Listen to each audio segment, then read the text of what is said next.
Cześć, witajcie! Przychodzę dzisiaj do Was z moją aktualną rutyną pielęgnacyjną z nastawieniem na wielowarstwową pielęgnację. Dlatego też przy każdym kosmetyku, który Wam dzisiaj pokażę, zaznaczę, jaka jest jego funkcja, jakie są jego składniki aktywne i dlaczego akurat ten kosmetyk znalazł się w mojej rutynie.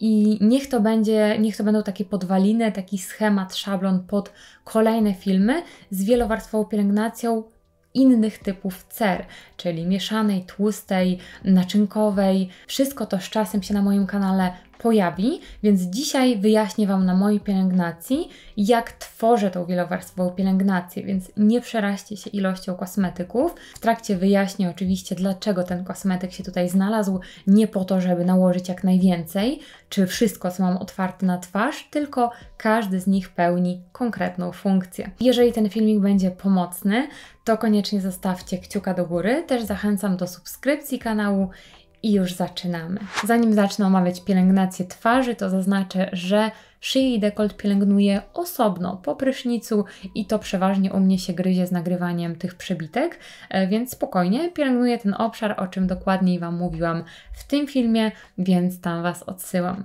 I zaczniemy od wieczornej rutyny pielęgnacyjnej, którą tak tylko szybciutko Wam omówię, dlatego że to będzie wieczór z retinoidami, które w tym momencie, kiedy już odbudowałam barierę hydrolipidową po tym, jak delikatnie ją zaburzyłam, już w tym momencie stosuję 3 razy w tygodniu. Zwłaszcza, że dopiero wprowadzam nowy produkt, to też gdzieś tam nie szalałam i te 3 razy w tygodniu jest optymalne. Natomiast nie pokażę Wam tego produktu, dlatego że, tak jak mówię, dopiero zaczęłam go używać i chcę sobie dać co najmniej miesiąc czasu, żeby ewentualnie o nim Wam opowiedzieć. Dlatego tylko tutaj nadmienię, że zawsze każdy wieczór z retinoidami w moim przypadku jest najprostszą rutyną pielęgnacyjną, dlatego że po dokładnym oczyszczeniu twarzy dwuetapowo osuszam ją i nakładam produkt z retinoidami i tyle, i idę spać. Bez względu na formę tego produktu, czy to jest serum, czy to jest krem, zawsze stosuję je solo i nie odczuwam potrzeby nakładania jeszcze kremu, natomiast jeżeli macie cerę wrażliwą, suchą i odczuwacie taką potrzebę, to nałóżcie krem po 30 minutach od aplikacji produktu z retinoidami. A teraz przejdziemy do wieczoru bez retinoidów i zawsze każda rutyna pielęgnacyjna, czy to wieczorna, czy poranna, kiedy nie stosuję retinoidów, jest rutyną dbałości o barierę hydrolipidową. I standardowo zaczynam od dwuetapowego oczyszczania twarzy. Świetnie mi się sprawdza, używany już od co najmniej 2 miesięcy, no może tak 1,5. Balsam do demakijażu z Spa, który był w zestawie, który Wam pokazywałam w osobnym filmie. Cudowny produkt. Dawno z taką przyjemnością nie używałam produktu do demakijażu.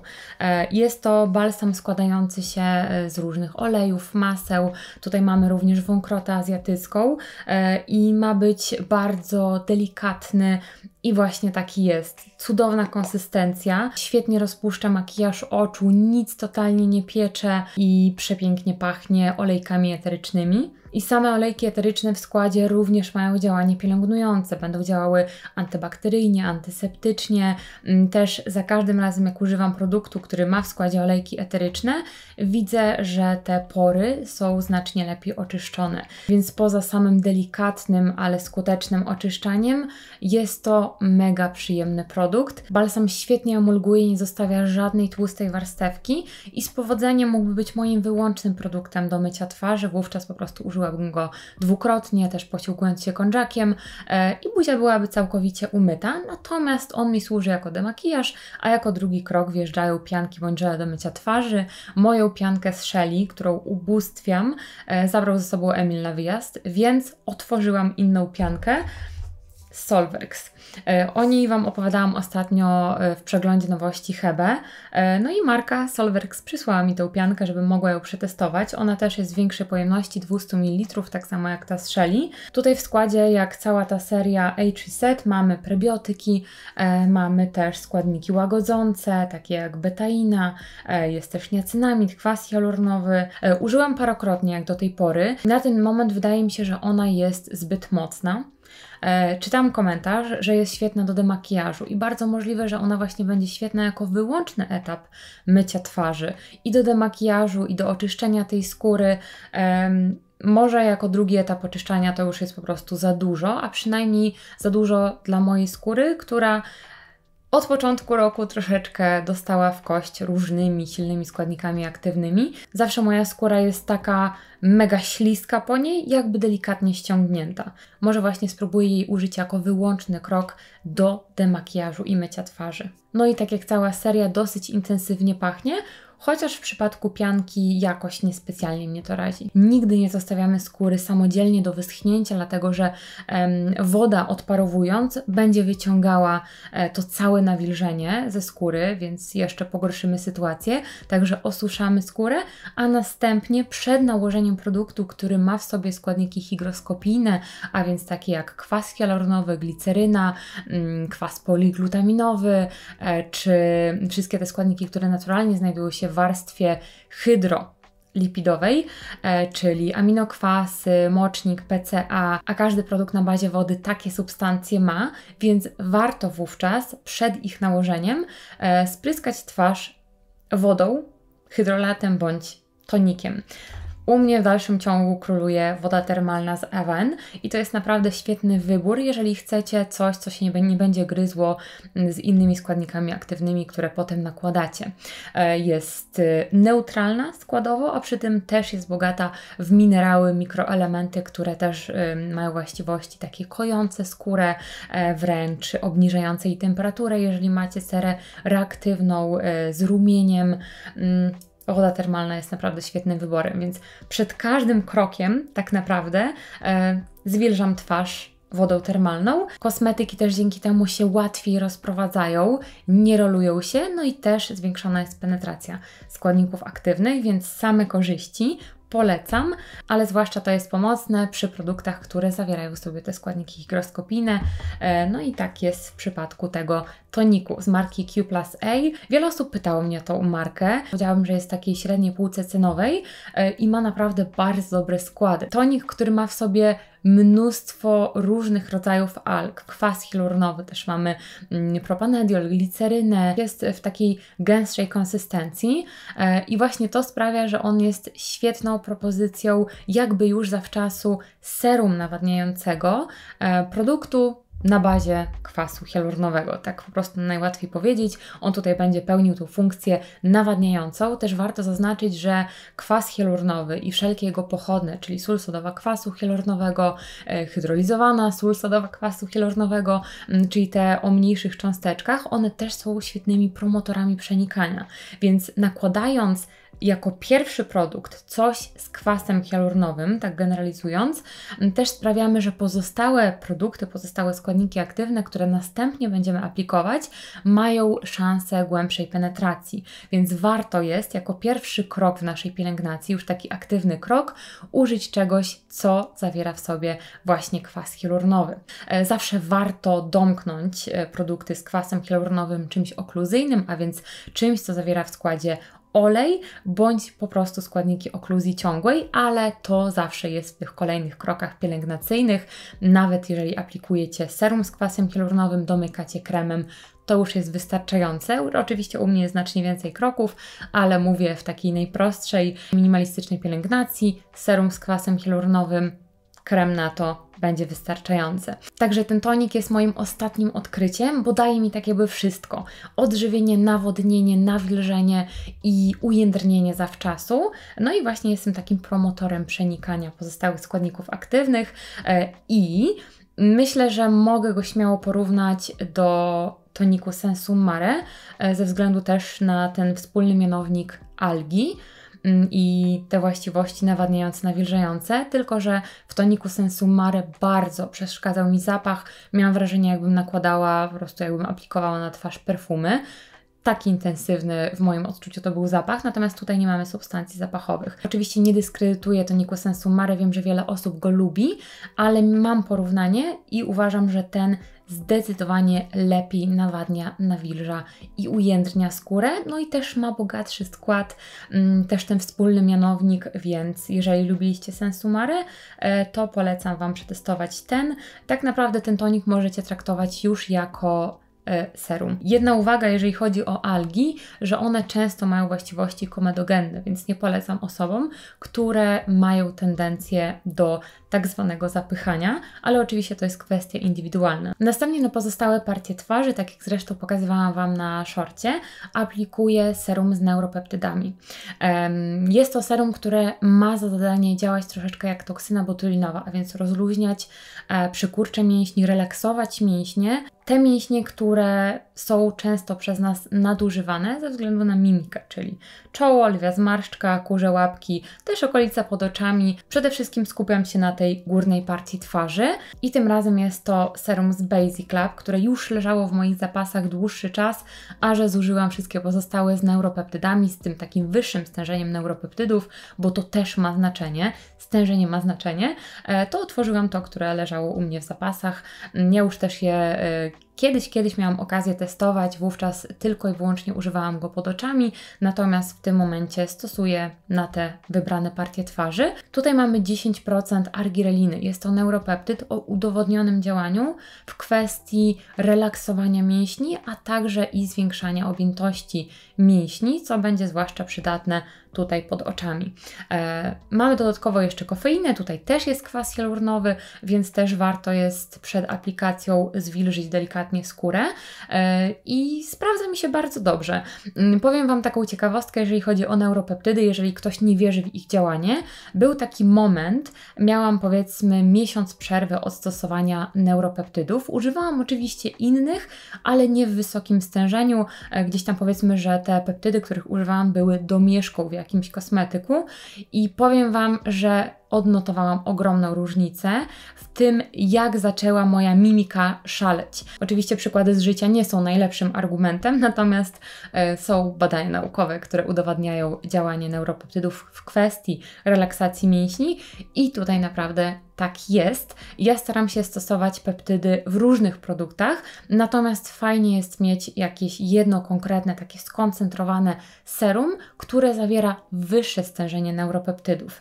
Tak jest chociażby w tym serum Basic Lab. The Ordinary ma także świetne serum z argireliną. Kiedyś używałam i naprawdę widziałam ogromną różnicę, więc warto jest zaopatrzyć się w jakieś takie osobne serum, które zawiera w sobie neuropeptydy, stąd też u mnie to stanowi osobny krok w pielęgnacji. Następnie na pozostałe partie twarzy, które bardziej chcę ujędrnić i napiąć, używam produktu z DMAE. To jest składnik, który też ma udowodnione działanie w kwestii zarówno pobudzania fibroblastów do produkcji kolagenu elastyny w stężeniu powyżej 3%, a także i właśnie takiego napięcia skóry. I podobnie jak przy neuropeptydach, ten składnik działa w momencie, kiedy go używamy. I ja mam tutaj 5% stężenie z marki Reviva Labs.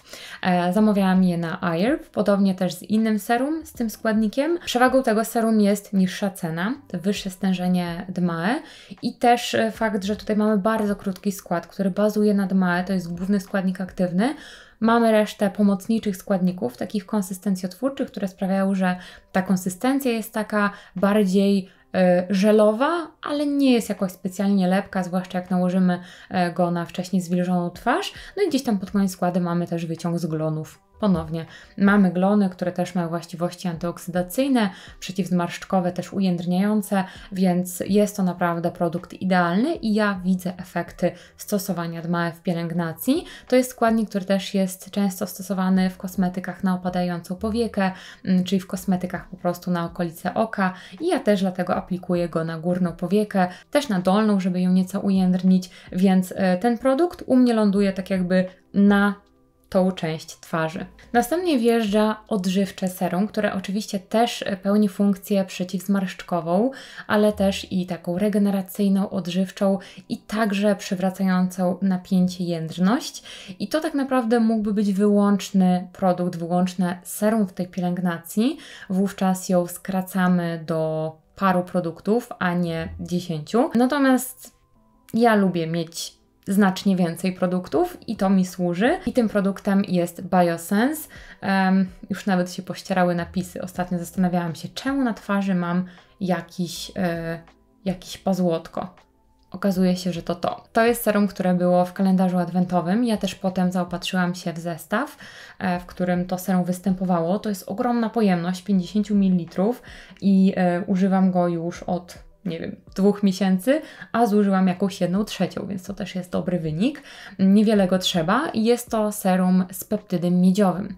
Jest to kategoria peptydu, który ma właściwości regenerujące skórę, takie naprawcze, kojące, zwłaszcza jeżeli Wasza skóra potrzebuje się odbudować, kiedy zaburzyliście sobie barierę hydrolipidową.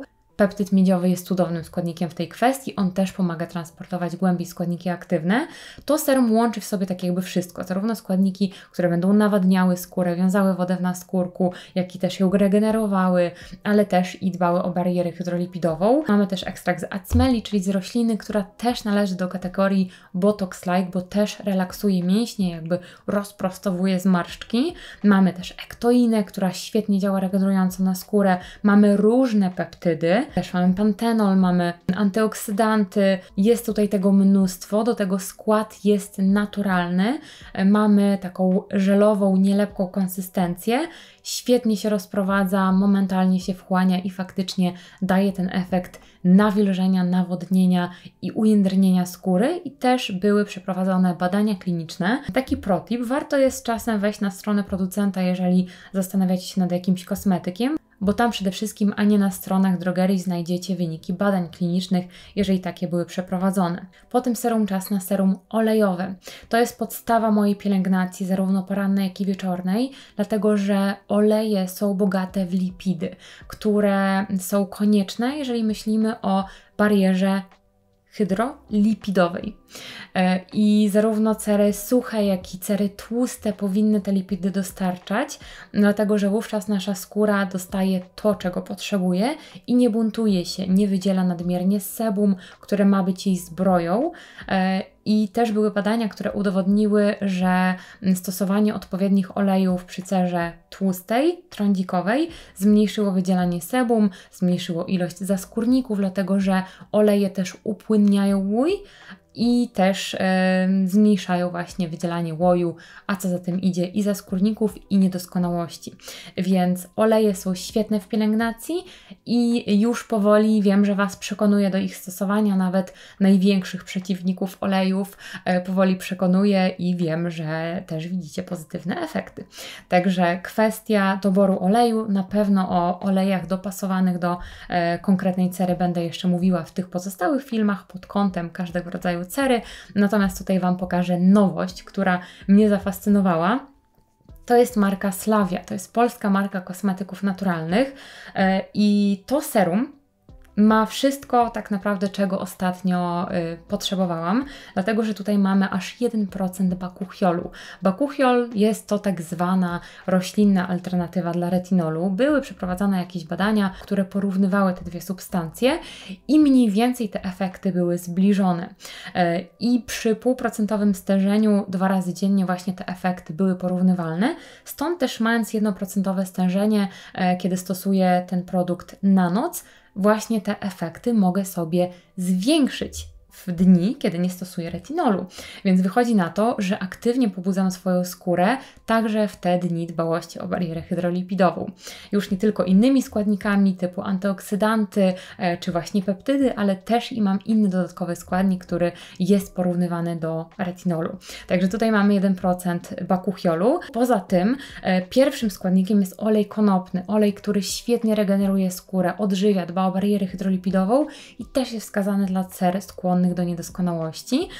Poza tym olej z baobabu, skwalan, ekstrakt z szafranu, z dosyć drogiego komponentu, z nasion jabłek, olej z owsa, który jest naturalnie bogaty w ceramidy, też z pestek malin, arganowy, ze słonecznika, ekstrakt z opuncji figowej, który też ma świetne działanie przeciwzmarszczkowe i olej rycnowy, który też ma działanie przeciwzapalne i też świetnie dba o barierę hydrolipidową. Świetna kombinacja. Do tego bo jest to dosyć lekki olej, zwłaszcza aplikowany na wcześniej zwilżoną skórę. Przepięknie sunie po skórze, pięknie tak kwiatowo pachnie i sam fakt, że aplikuje na skórę coś, co też będzie aktywnie działało nie tylko w kwestii dbałości o barierę hydrolipidową, ale też i przeciwzmarszczkowo. Oczywiście nie zapominajmy o okolicy pod okiem, która jest znacznie cieńsza i bardziej wymagająca, dlatego też pamiętajcie, żeby nie tylko w pielęgnacji twarzy, szyi, dekoltu stosować wielowarstwową pielęgnację, ale także i pod okiem. I u mnie opcją serum jest Basic Lab, natomiast jako krem, mimo że z nazwy to jest serum, stosuję, uwaga, Veoli Botanica. I powiem Wam szczerze, że byłam sceptycznie nastawiona do tego produktu, bo to jest to 20 Seconds Magic Eye Treatment. Byłam sceptycznie nastawiona jak do wszystkich produktów, które wręcz wychodzą z lodówki, które są powszechnie polecane. A mając okazję przetestować produkty marki Veoli, wybrałam sobie 2, które mnie najbardziej przekonują składowo. Stwierdziłam, że to jest idealna okazja, żeby się przekonać na własnej skórze, czy faktycznie to jest dobry produkt. I uwaga, jest. I mówię to z ciężkim sercem, naprawdę, bo nie wiem, chyba wolałabym, żeby nie był. Już po pierwszych aplikacjach byłam w szoku, jak moja skóra wygląda na bardziej odżywioną i też faktycznie te drobne zmarszczki pod oczami stały się bardziej wygładzone. Początkowo to był efekt po prostu odżywienia tej skóry, więc nie przywiązywałam zbyt dużej wagi do tego. Natomiast już używając prawie miesiąc tego produktu, widzę ogromną różnicę w jakości skóry pod oczami. I w dalszym ciągu zastanawiam się, czy to jest to, ale nie ma innej opcji, żeby to było coś innego. I czytając skład na stronie producenta z tymi takimi procencikami przy konkretnych składnikach aktywnych, już wiedziałam, że osobiście bym ten produkt Wam poleciła pod kątem samego składu, natomiast też mając możliwość go przetestowania, widzę, że on po prostu działa. I jeżeli miałabym go porównać do jakiegoś produktu, to w konsystencji mocno przypomina mi mojego ulubieńca roku, ten krem z marki Ren, tylko że po tym widzę znacznie lepsze efekty. Podobnie jak na przykład krem ze Skintra, który mogłabym mieć w pojemności wiadra i stosować po prostu nieprzerwanie, tak to też mógłby być niekończący się produkt, bo go można używać, tak jak ja w tym momencie to robię, jako kremu na serum, ewentualnie też jako serum domykane innym kremem, jeżeli odczuwacie taką potrzebę. Ja już nie odczuwam potrzeby domykania czymś innym, jest to mega odżywcze, wygładza i ja naprawdę widzę różnicę pod okiem. Skoro powiedziałam, że miałam okazję przetestować wybrane produkty marki Veoli, to jeszcze jeden produkt zdecydowanie wpisuje się w moje gusta i standardy pielęgnacyjne i jest to barierowy krem ceramidowy. Tu mamy 2,5% ceramidów, poza tym mamy olej konopny 2%, ponownie świetnie regenerujący, dbający o barierę hydrolipidową i niekomedogenny olej. Witamina F, która też świetnie dba o płaszcz lipidowy. Dodatkowo jeszcze mamy 1% ekstrakt sfermentowanego aloesu, który ma też działanie antybakteryjne, antyseptyczne, też takie napinające. Witamina E, czyli antyoksydant 0,5%, ale abstrahując od tych konkretnych stężeń, ten krem, jak tak patrzeć na skład, jakbym po prostu nie znała produktu, spojrzałabym na skład, to jest to po prostu taki podręcznikowy skład odwzorowujący naszą barierę hydrolipidową. Z nastawieniem przede wszystkim na lipidową. To są takie idealne proporcje, które występują naturalnie w naszej barierze hydrolipidowej. Jeżeli chodzi o konsystencję i działanie, jest zadziwiająco lekka, bo tak jak mówię, patrząc na skład, wydawałoby się, że to będzie taka naprawdę konkretna, gęsta, treściwa konsystencja. Nie, ona jest lekka do tego stopnia, że myślę, że właśnie świetnie by się sprawdziła na cerach mieszanych i tłustych. Też nie ma w większości tutaj problematycznych składników poza skwalanem, jeżeli nie akceptujecie. Jeżeli chodzi o moją cerę bardziej w kierunku suchej, to w momencie, kiedy odbudowywałam barierę hydrolipidową, bo byłam po tych zabiegach Urgo, to czasem zdarzało mi się aplikować na niego krem okluzyjny, żeby to wszystko pięknie domknąć. Czyli troszeczkę traktowałam ten krem jako, powiedzmy, ceramidowe serum emulsyjne. chociaż jest oczywiście znacznie bardziej odżywcze niż emulsyjne serum, ale też potrafiłam go domknąć jakąś taką okluzją ciągłą w momencie, kiedy moja skóra tego potrzebowała. W momencie, kiedy tego nie potrzebuję, używam go solo, zwłaszcza na dzień świetnie się sprawdza. Na noc, w zależności od potrzeb mojej cery, albo solo, albo też gdzieś tam domykam innym kremem, ale dlatego, że ja po prostu mam cerę bardziej suchą. I też ze względu na to dawałam jakieś 4, nawet do 5 pompeczek naraz, więc w moim przypadku to nie będzie wydajny produkt. No i teraz czas na pielęgnację poranną.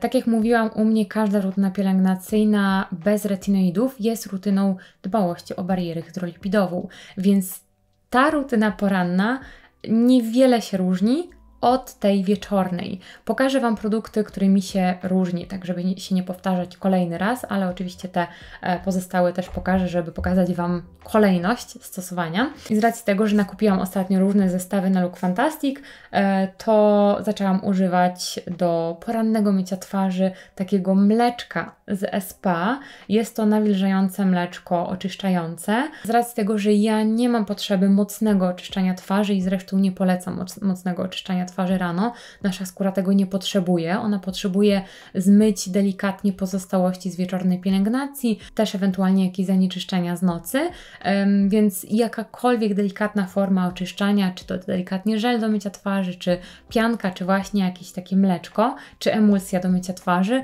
będzie wystarczająca. Są osoby, które używają tylko wody rano i to też jest w porządku, o ile nie macie cery problematycznej. Więc u mnie mleczko sprawdza się, mimo że właśnie zostawia taką jakby delikatną warstewkę na skórze. Ja i tak posiłkuję się zawsze kończakiem i po użyciu tego produktu buzia jest tak miękka, tak nawilżona już, jakbym użyła jakiegoś produktu pielęgnacyjnego. Oczywiście, jeżeli chodzi o produkty do mycia twarzy, one mogą być jak najtańsze. To nie muszą być drogie produkty. To tutaj zużyję, dlatego że mam po prostu z tych różnych zestawów SPA, natomiast nie to, żebym Was zachęcała, używam, to pokazuję. Po myciu i osuszeniu twarzy standardowo spryskuję wodą termalną, aplikuję tonik z Q+A, który służy mi jako właśnie takie serum nawadniające. Następnie niezmiennie używam neuropeptydów na górną partię twarzy, na dolną partię twarzy napinający, ujędrniający DMAE. I tutaj pojawia się różnica w produkcie antyoksydacyjnym. Zamiast serum z Biosense, które też można by było podciągnąć pod antyoksydanty, bo tam też jakieś znajdziemy. Natomiast już też stawiam na konkretne stężenie antyoksydantów, bo wiadomo, że im wyższe stężenie, tym zwalczanie rodników będzie skuteczniejsze. No i dzięki marce Urgo, eventowi, na którym ostatnio miałam okazję być, mam możliwość testowania serum z 21% kompleksem witaminy C i kwasu hialuronowego. Tutaj mamy 3 pochodne witaminy C, wszystkie stabilne. Mamy etylowaną, glukozyd askorbylu i też chyba tetraizopalmitynian askorbylu, jak się nie mylę. Poza tym oczywiście kwas hialuronowy, który składa się na ten kompleks, też kwas ferulowy, silny antyoksydant, który też podbija działanie witaminy C. Wyciąg z irysa florenckiego, to jest ciekawe, który zapobiega wiotczeniu skóry i skwalan chociażby. Skład jest dosyć prosty, ale jak widzicie bardzo skoncentrowany. Jest to emulsyjna konsystencja i też świetnie współgra z pozostałymi składnikami. Nie miałam nigdy żadnego podrażnienia, nawet jak aplikuję to serum zaraz po wieczorze z retinoidami. To serum zarówno nawilża, jak i rozjaśnia, rozświetla skórę i tego właśnie po nim oczekuję. A jako serum olejowe, bo oczywiście rano też stosuję oleje w pielęgnacji w myśl tego schematu dbania o barierę hydrolipidową, używam innego serum olejowego z marki Slavia, który ma w sobie witaminę C. Stabilną 3% witaminę C w formie pochodnej tetraizopalmitynian askorbylu. Też mamy 2% witaminy E jako antyoksydant i też mamy różne wyciągi roślinne oleje. Olej arganowy, olej z nasion krokosza barwierskiego, olej z nasion wiesiołka, który jest świetny w kwestii dbania o barierę hydrolipidową, jest też bardzo wszechstronny i niekomedogenny. Z pestek czereśni, śliwki, bogate w witaminę C, czyli też będą działały antyoksydacyjnie, z malin, z pomidora. I to serum łączy w sobie takie wszystkie idealne cechy serum olejowego. Z racji tego, że jest to serum, a nie po prostu jakiś jeden wybrany olej, to mamy tutaj zarówno drogocenne oleje, które i odżywiają, i regenerują skórę, i też ujędrniają, i napinają, ale też i mamy składniki aktywne, tutaj antyoksydanty, witamina C, E. Super, naprawdę super. Do tego konsystencja też jest bardzo jedwabista, lekka, świetnie się rozprowadza na skórze i momentalnie ją rozświetla, daje taki zdrowy glow. 2 ostatnie produkty już omówiłam w pielęgnacji wieczornej, czyli produkty marki Veoli, zarówno serum, które mi służy jako domknięcie mojej pielęgnacji pod okiem, bo wcześniej używałam serum z neuropeptydami, serum olejowe, więc on jest krokiem domykającym, a na twarz ląduje krem ceramidowy. Oczywiście całość porannej pielęgnacji domykam filtrem przeciwsłonecznym i żeby pokazać Wam, jak prezentuje się ten polecany przeze mnie w ulubieńcach lekko koloryzowany filtr z Atomi, który ma SPF 50, ma ochronę UVB, UVA, pH 4 plusikami, także wszystko to, czego oczekujemy od dobrego filtra do twarzy, a do tego jeszcze zachowuje się jakby lekki krem BB. Też zaznaczę, że w jego przypadku można dokładać warstwowo jego ilość i nic się nie marze, nic się nie roluje, po prostu zachowuje się jak świetny, nieproblematyczny krem z lekkim kolorem, taki pięknie ujednolicający, a przy tym jeszcze nawilżający, no i oczywiście odpowiednio chroniący. I jeszcze jako taką ciekawostkę, dodatkowy element wieczornej pielęgnacji raz na jakiś czas, zwłaszcza w momencie, kiedy moja bariera hydrolipidowa tego potrzebuje i naprawdę daje świetne efekty, jeżeli chodzi o takie momentalne nawodnienie, napięcie, odżywienie skóry. To jest maseczka, którą śmiało mogę okrzyknąć tańszym zamiennikiem do tej pory mojego ulubieńca z tej kategorii maski z One Skin. Rozwiązanie, które myślę, że też świetnie by się sprawdziło na każdej innej masce tego typu, hydrożelowej, bo tutaj mamy też ampułkę z kwasem hialuronowym podanym w stężeniu. Tutaj mamy 0,1% kwasu hialuronowego. Najpierw aplikujemy tą ampułkę, która jest w takiej konsystencji jakby emulsyjno-żelowej.